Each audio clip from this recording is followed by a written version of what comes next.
cette délégation russe a animé ce matin, ici même à Bobo-Dioulasso, une conférence publique axée sur la culture de son pays. L'occasion est donnée aux festivaliers d'en savoir davantage sur la richesse de la culture russe.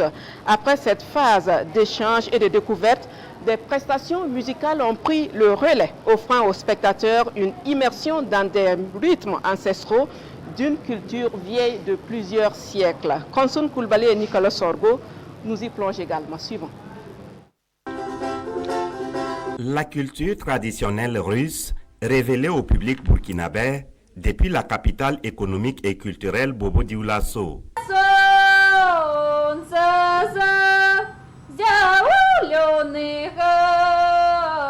Cette voix, tout comme ses sonorités musicales, illustre en partie la richesse culturelle traditionnelle de la Russie.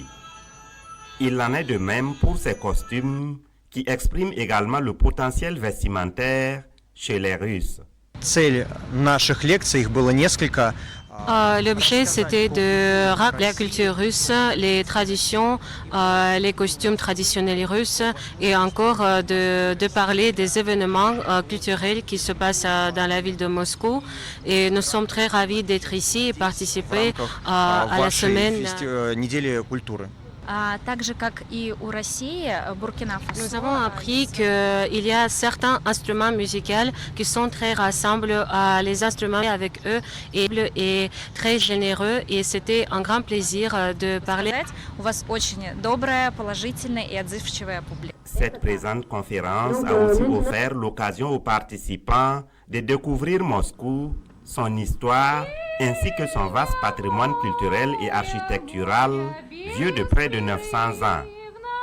Ces exposés en lien avec la culture, tout comme l'histoire de la capitale politique de la Russie, ont été suivis avec intérêt par les participants. Nous avons été émerveillés, non seulement d'abord par la facilité par laquelle on arrive à faire des animations, surtout avec les instruments.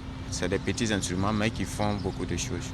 Voilà, donc c'est d'abord la première impression vraiment qui a beaucoup attiré mon attention. Là, c'est une vraie présentation.